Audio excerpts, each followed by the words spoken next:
नमः हरे हराये नमः।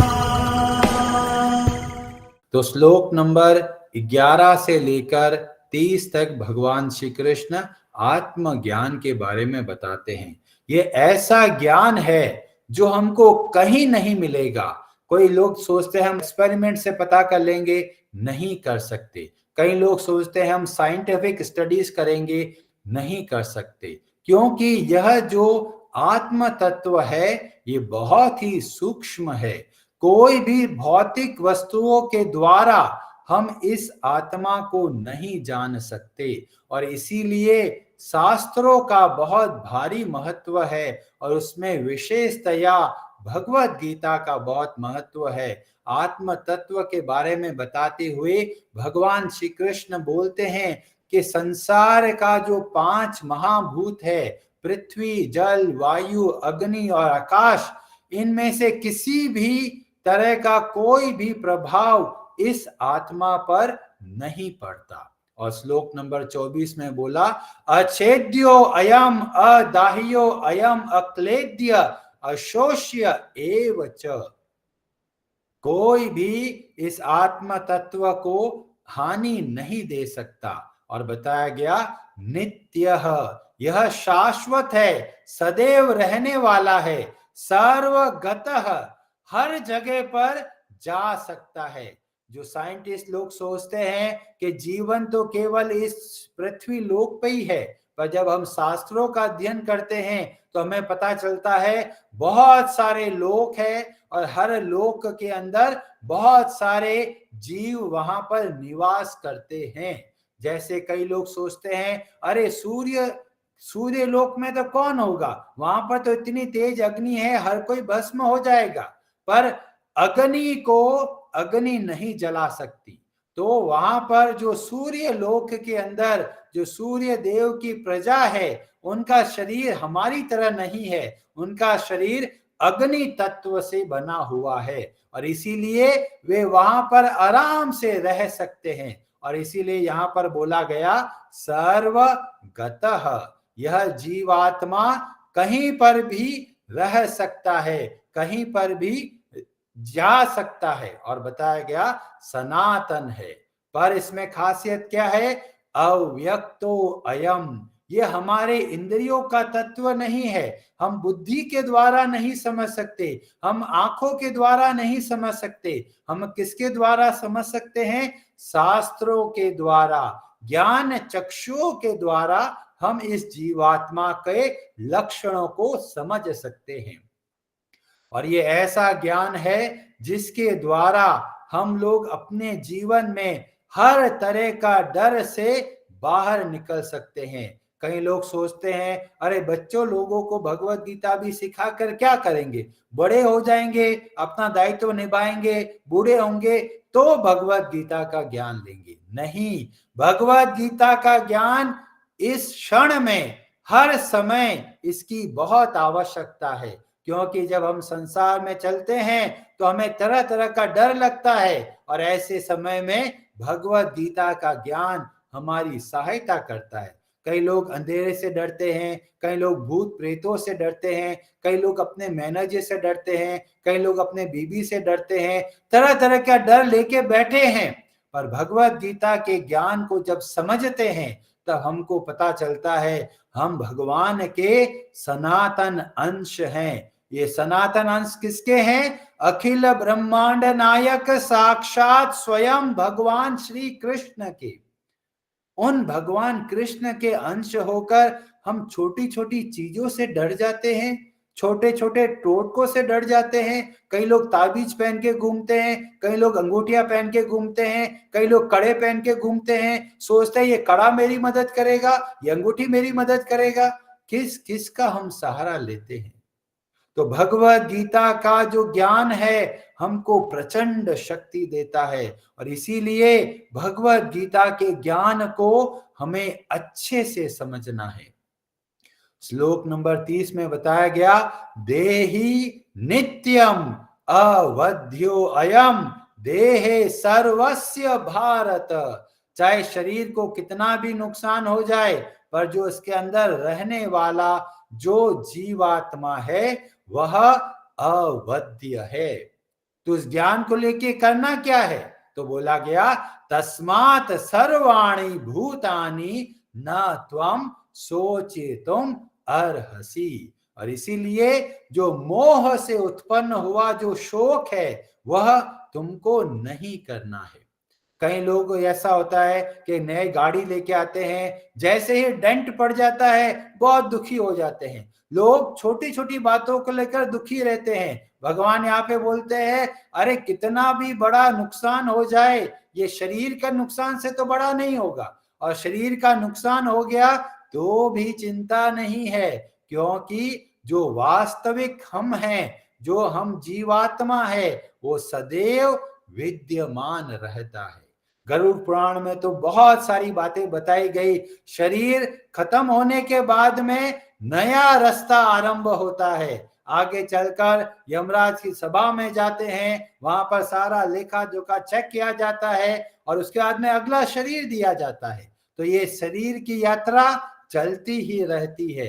खत्म कब होगी?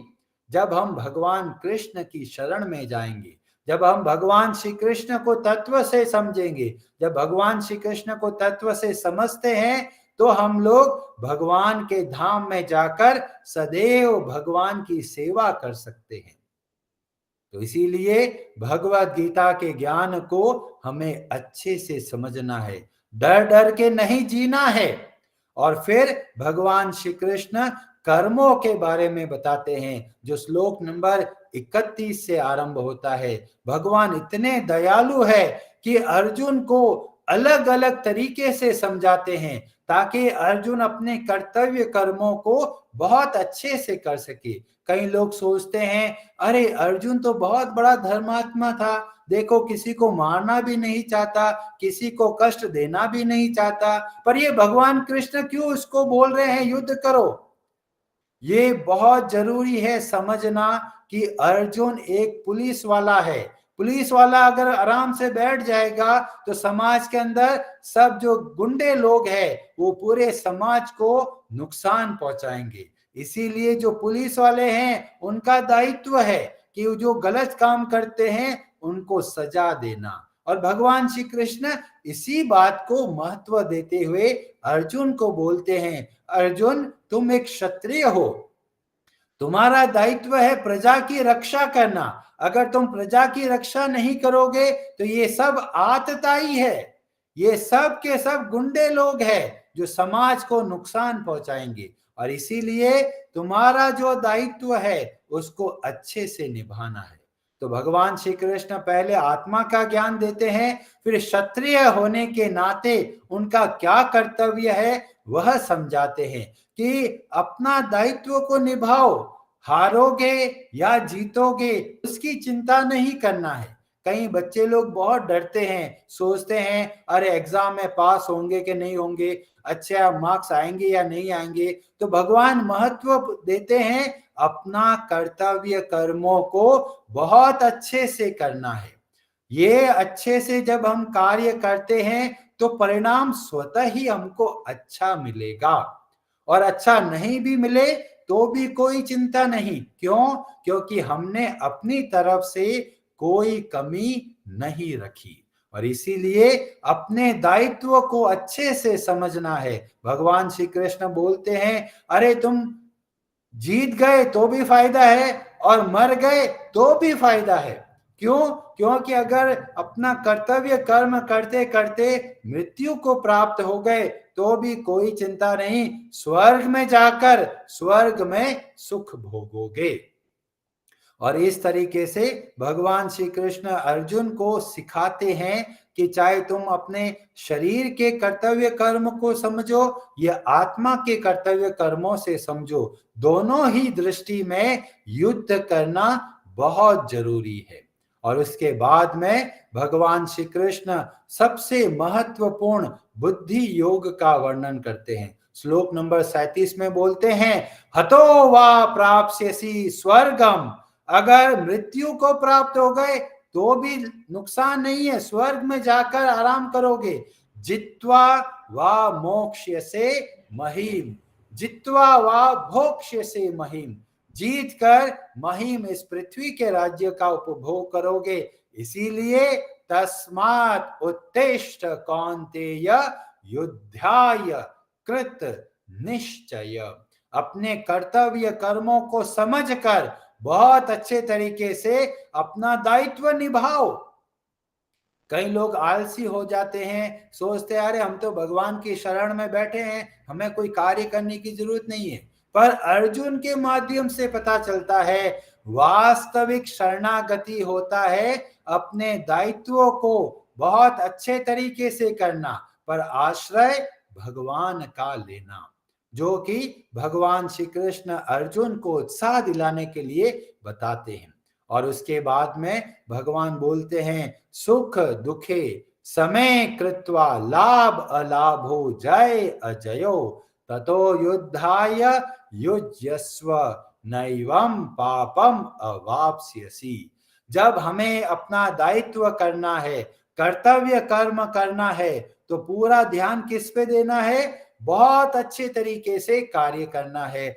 घर का कामकाज करते हैं, ऑफिस का कामकाज करते हैं, व्यापार करते हैं, जॉब करते हैं, जो जो कार्य करते हैं उसमें इस बात का ध्यान रखना है, कार्य करना है, बहुत अच्छे तरीके से करना है, बहुत उत्साह से करना है, पर सुख दुखे समय कृत्वा, चाहे परिणाम आपको अच्छा मिले या परिणाम अच्छा नहीं मिले, दोनों ही परिस्थिति में मन को विचलित नहीं करना है।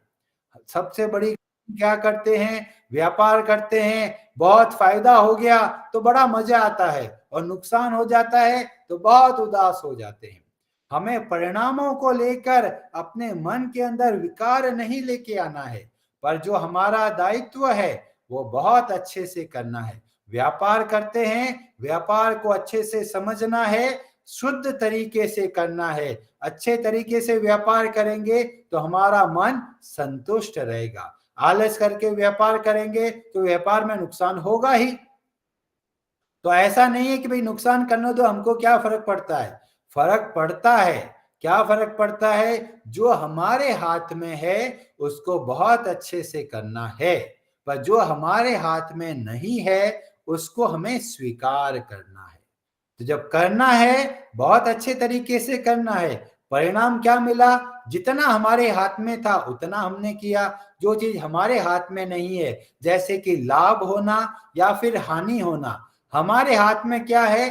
अपना कर्तव्य कर्म। तो भगवान बार बार इस बात पर जोर देते हैं कि हमको अपना दायित्व को बहुत अच्छे से करना है। और फिर श्लोक नंबर 39 में फिर भगवान श्री कृष्ण नया खंड आरंभ करते हैं, जिसको बोलते हैं बुद्धि योग। और बुद्धि योग का बहुत गहरा अर्थ है। कई लोग समझते हैं अरे जी हमने तो सुना है कर्म योग, हमने तो सुना है ज्ञान योग, हमने तो सुना है भक्ति योग, और ये बुद्धि योग कहां से आ गया? तो बुद्धि योग का वर्णन हम यहां से लेकर इस अध्याय के अंत तक मिलता है। और बुद्धि योग कैसे मिलता है? तो भगवान 10वें अध्याय में बताते हैं कि जब हम भगवान की भक्ति करते हैं तब हम बुद्धि योग को प्राप्त करते हैं। क्यों बुद्धि योग को प्राप्त करते हैं? क्योंकि वह भगवान श्री कृष्ण प्रदान करते हैं। तो यहाँ पर बुद्धि योग का आरंभ जो बताया गया उसके मूल के अंदर है भगवान श्री कृष्ण की भक्ति। और फिर बताते हैं इस बुद्धि योग का फायदा क्या है? तो बोला गया नेहाभिक्रम नाशोस्ति प्रत्यवायो न विद्यते स्वल्पम अप्यस्य धर्मस्य त्रायते महतो भयात्। यहां पर भी भय से मुक्ति की बात की जा रही है। भगवान को हमारी बहुत चिंता है कि संसार में आकर हम डरते रहते हैं, और भगवान हमारी सहायता करते हैं इस डर से कैसे बाहर निकले। बहुत ही महत्वपूर्ण बात भगवान श्री कृष्ण बोलते हैं कि यह जो भक्ति के अंदर, क्योंकि बुद्धि योग के मूल के अंदर है भक्ति, तो बोला गया इस भक्ति के मार्ग में हम थोड़ा भी प्रयास करते हैं तो उसका कभी भी जितना किया है उसका कभी नाश नहीं होगा। इसका क्या मतलब हुआ कि अगर पिछले जन्म में हमने थोड़ी भी भक्ति करी है, अगले जन्म में हम लोग वहीं से कंटिन्यू करेंगे। और हमें देखने को भी मिलता है, परिवार के अंदर कोई नए बच्चे का जन्म होता है तो देखते हो तो बहुत छोटी आयु से ही भगवान के प्रति बहुत आसक्त है, भगवान की भक्ति के लिए बहुत अच्छा करता है। तो ये इतने छोटे बच्चे के अंदर ऐसा भाव कैसे आया? तो पता चलता है ये ऐसे बच्चे पिछले जन्म में बहुत अच्छे से भक्ति करा है और इसीलिए वो इस जन्म में कंटिन्यू करते हैं। तो बोला गया नेहाभिक्रम नाशोस्ति। तो पिछले जन्म में थोड़ी भी भक्ति करी है उसका कभी नाश नहीं होता। तो क्या अधूरे भक्ति करी है तो क्या कुछ उल्टा परिणाम मिलेगा? तो बोला गया प्रत्यवायो न विद्यते। आधी अधूरी भक्ति करी, टूटी फूटी भक्ति करी तो भी नुकसान नहीं है। क्यों? कि उसका कभी भी विपरीत परिणाम नहीं मिलता। नहीं तो कई लोग डरा देते हैं, अरे आधा अधूरा काम करोगे तो नुकसान हो जाएगा। पर भक्ति के अंदर आधा अधूरा भी किया, थोड़ा भी किया, टेढ़ा मेढ़ा किया, आगे पीछे किया, कैसे भी किया, पर भक्ति करी है तो बोला उसका कभी भी उल्टा परिणाम नहीं मिलेगा। और स्वल्पम, थोड़ा भी हमने प्रयास किया भक्ति के लिए, अपयस्य धर्मस्य, ये हमारा वास्तविक धर्म है। लोग सोचते हैं मैं तो इस कास्ट का हूं, मैं तो ये धर्म से बिलोंग करता हूं, पर जब भगवत गीता के ज्ञान को समझते हैं तो हमको पता चलता है हमारा वास्तविक धर्म है सेवा करना। क्यों? क्योंकि हम भगवान के अंश हैं और भगवान के अंदर सदैव सेवा का भाव है और उनके अंश होने के कारण हमारे अंदर भी सदैव सेवा का भाव है और यही हमारा वास्तविक धर्म है। और जब इस धर्म का पालन करते हैं, मतलब सेवा भाव से इस संसार में अपने दायित्वों को निभाते हैं, तो बोला गया त्रायते महतो भयात, बड़ा बड़ा जो भय है उनसे हमें मुक्ति मिल जाती है। लोग अलग अलग कॉलेजेस में जाके पढ़ाई करते हैं, इंजीनियर बन जाते हैं, डॉक्टर बन जाते हैं, आईएएस ऑफिसर बन जाते हैं, पर उनके अंदर भी डर बैठा होता है।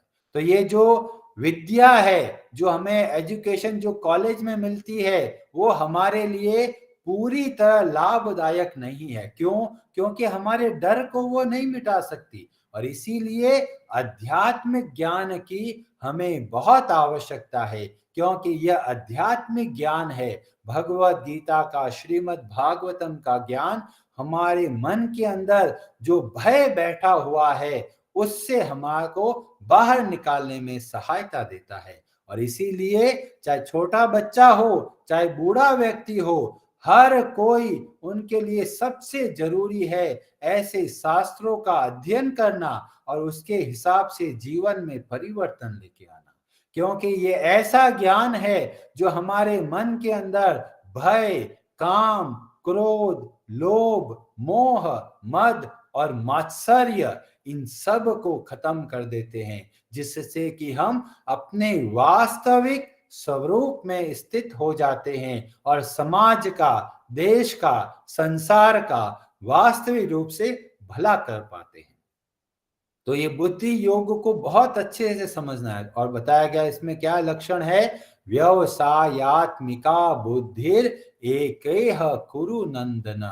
इस बुद्धि योग के अंदर गोल फिक्स है और गोल क्या फिक्स है कि मैं भगवान का अंश हूं और भगवान की प्रसन्नता के लिए मुझको हर एक कार्य को करना है।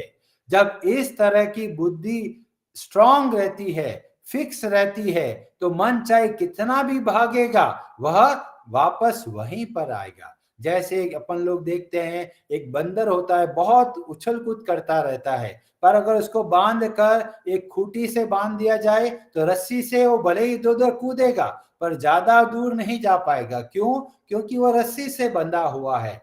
ऐसे ही हमारे मन को बुद्धि से जोड़ना है और बुद्धि को व्यवसायत्मिका बनना है। इस तरीके से क्या होगा, जो हमारा मन अभी बहुत दूर चला जाता है। कैसे दूर चला जाता है? जब कोई कुछ दुर्घटना हो जाती है या किसी को फोन किया, फोन नहीं लग रहा है, तो चिंता होने लगती है और चिंता के चक्कर में वो बहुत दूर तक सोच लेते हैं, अरे ऐसा हुआ होगा, वैसा हुआ होगा, कुछ भी हो सकता है। पर जैसे ही भगवत गीता का ज्ञान आता है, हमको पता चलता है कि हम भगवान के अंश है। संसार में जो कार्य होता है वो भगवान की स्वीकृति, उनके अप्रूवल से होता है और वे हमारे परम हितैषी है। जब इसको समझते हैं तो हमारे मन के अंदर जो चिंताएं है वो दूर होने लग जाती है। इसीलिए इस बुद्धि योग के द्वारा हमारी जो बुद्धि है उसको एक गोल की ओर केंद्रित करना है। पर वह गोल अगर नहीं होगा तो बोला गया बहुशाखा या अनंताश्च। जो बुद्धि है उनका अगर फिक्स गोल नहीं है तो क्या होगा, वो अलग अलग जगह पर डिस्ट्रैक्ट हो जाएगी, भटक जाएगी। भगवान श्री कृष्ण सुंदर शब्द का प्रयोग करते हैं, बहुशाखा। जैसे कि एक पेड़ का तना होता है वो बहुत मजबूत होता है, पर जो टहनियां होती है, जो शाखाएं होती है, वो क्या है, कमजोर हो जाती है, क्योंकि वो टूटती चली जाती है, बिखर कर अलग अलग जगह पर फैल जाती है। पर जब वो तने की तरह होता है तो बहुत मजबूत होता है। ऐसे ही हमको अपनी बुद्धि को कुशाग्र बनाना है, शास्त्रों के अध्ययन के द्वारा, भक्तों के संग के द्वारा, जिससे बुद्धि स्ट्रांग बनती है, मजबूत बनती है, उससे हमारा मन हमारे वश में आता है। पर जो लोग बुद्धि को अगर फिक्स नहीं करते, केवल मन को वश में करने का प्रयास करते हैं, तो कभी कभी तो वश में होगा, पर जैसे ही मौका मिलेगा तुरंत भाग जाएगा। इसीलिए बुद्धि को पहले स्थिर बनाना है। तो भगवत गीता के श्लोकों से हमें पता चलता है, भगवान श्री कृष्ण बुद्धि पर ज्यादा जोर देते हैं, कई लोग मन के ऊपर ज्यादा जोर देते हैं। यहाँ पर भगवान श्री कृष्ण बुद्धि योग का वर्णन करते हैं, जिसमें बताया गया पहले बुद्धि को हमें फिक्स करना है। हम बुद्धि के परिवर्तन मात्र से दुनिया बदल जाती है। हम अब सृष्टि में जो भी देखते हैं, पहले हम सोचते हैं हमें तो मजे के लिए करना है, अब हमारी बुद्धि बदल जाती है कि ये सब भगवान की संपत्ति है और मुझको भगवान की सेवा के लिए कार्य करना है।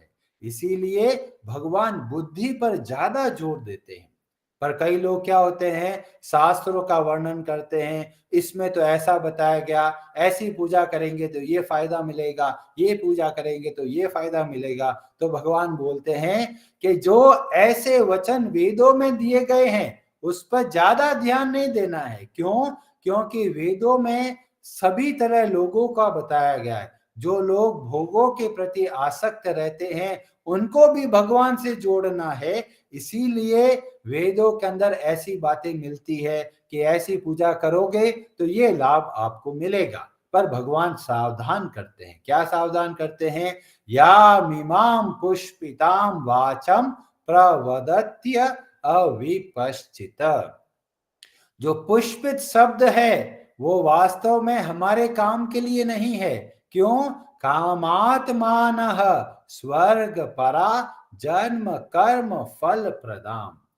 वो बहुत सारी इच्छाओं की पूर्ति के लिए बताया जाता है, पर उसका परिणाम क्या मिलेगा? जन्म कर्म फल प्रदाम। तो क्या करना है? जब हम लोग ऐसे शब्दों में सुनते हैं कि भी हमें भोगों के बारे में बताया जा रहा है, तो भगवान बोलते हैं त्रैगुण्य विषया वेदा निस्त्रैगुण्यो भव अर्जुन। ये जो वेदों के अंदर त्रिगुणात्मक विषय बताए गए, काम जिसको बोला गया धर्म अर्थ काम और मोक्ष, तो ये जो तत्व बताए गए, इसमें से जो काम का शब्द का प्रयोग किया गया कि भाई सुख भोगने की बातें बताई गई, ऐसे जो भी वेदों का बातें हैं उससे हमको ऊपर उठना है। और बोला गया निस्त्रैगुण्यो भव अर्जुन, उन तीनों गुणों से ऊपर उठना है। और कैसे बने? निर्द्वंदो नित्य सत्वस्थो निर्योग क्षेम आत्मवान। जब हमें अपने आप के बारे में पता चलेगा कि हम भगवान के अंश हैं, तो फिर संसार में सुख भोगने की जो इच्छा है कम होने लगेगी। क्यों कम होने लगेगी? क्योंकि जब हम भगवान से जुड़ते हैं तो हमें इतना आनंद मिलता है कि संसार के सारे भोग हमको फीके लगने लग जाते हैं। और इसीलिए भगवान श्री कृष्ण बोलते हैं, जैसे छोटे से कुंड मिल जाए और किसी को बहुत बड़ा समुद्र मिल जाता है, तो समुद्र के अंदर या बहुत बड़ी जो लेक है वह मिल जाए तो छोटे कुंड की जरूरत नहीं है। ऐसे ही जब हम भगवान से जुड़ जाते हैं तो हमको इतना आनंद मिलता है कि संसार के आनंद के पीछे हम भागते नहीं है।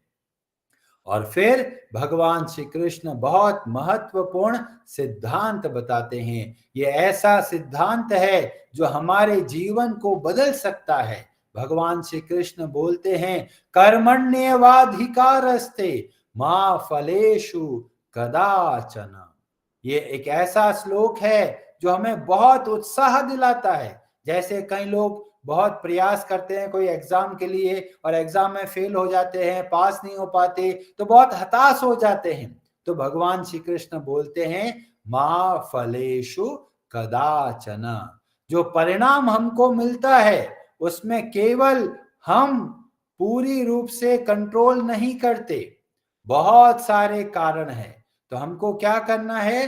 कर्मण्येवाधिकारस्ते। हमारा जो कंट्रोल के अंदर है उतना कार्य हमको बहुत अच्छे से करना है।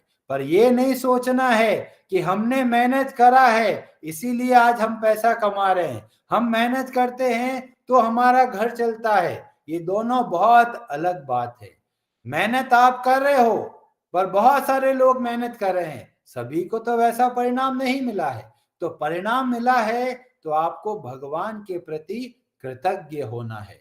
क्यों? क्योंकि आप जो प्रयास करते हो वो थोड़ा सा हिस्सा बनता है। जैसे 100% जो परिणाम मिलता है उसका केवल 20% होगा जो आपके मेहनत की वजह से मिलेगा। बाकी 80% और बहुत सारे कारण है जो 18वें अध्याय में भगवान बताते हैं। तो जो कार्य किया और अगर परिणाम मिल गया तो हमें भगवान के प्रति सदैव धन्यवाद देना है। तो लोग बोलते हैं, अरे अच्छा काम परिणाम मिला है तो धन्यवाद दे देते हैं, पर अच्छा परिणाम नहीं मिलता तो हम क्या करें? तो बोला, चाहे अच्छा मिले चाहे परिणाम हमारे अनुकूल नहीं मिले, दोनों ही परिस्थितियों में भगवान को धन्यवाद देना है। क्यों भगवान को धन्यवाद देना है? क्योंकि अगर अच्छा परिणाम मिला तो हम लोग कृतज्ञता से धन्यवाद देते हैं, और अगर अच्छा परिणाम नहीं मिला तो क्या करें? तो भी कृतज्ञता रखनी है, भगवान को धन्यवाद देना है। किस बात के लिए धन्यवाद दे? क्योंकि भगवान हमको कुछ सीखने के बारे में बताया। क्योंकि जब कुछ परिणाम हमारे अनुकूल नहीं मिलता तो हमको ज्यादा ट्रेनिंग मिलता है, हमको पता चलता है कि हमने क्या गलती करी और हमको उसको सुधारने का अवसर मिलता है। तो चाहे परिणाम हमारे मन के अनुकूल मिले या मन के अनुकूल नहीं मिले, दोनों ही परिस्थिति में जब हमको परिणाम मिलता है, कृतज्ञता से भगवान को धन्यवाद देना है। या तो हम लोगों को सक्सेस मिलेगा या फिर हमको लर्निंग मिलेगा, या तो हम सीखेंगे या फिर हमको परिणाम अच्छा मिलेगा। तो इसीलिए भगवान बोलते हैं कर्मण्येवाधिकारस्ते। और साथ में भी बोला, आलसी नहीं बनना है। सोचा सब काम भगवान करते हैं, भगवान ही करेंगे, हम क्यों करें? तो बोला गया कि मां कर्म फल हेतुर्भुर माते संगोस्त्व अकर्मणि। ऐसा नहीं है ढीला ढाला होके बैठ गए, जो हमारे हाथ में है। बच्चे लोग सोचे, अरे भाई भगवान पास करा देंगे, पढ़ाई करने की कहाँ जरूरत है। ऐसा नहीं करना है। हमको अपना जो कंट्रोल है, जितना हमको पता है उतना हमको बहुत अच्छे से करना है। तो यह सार को यहाँ विराम देते हैं। नमः।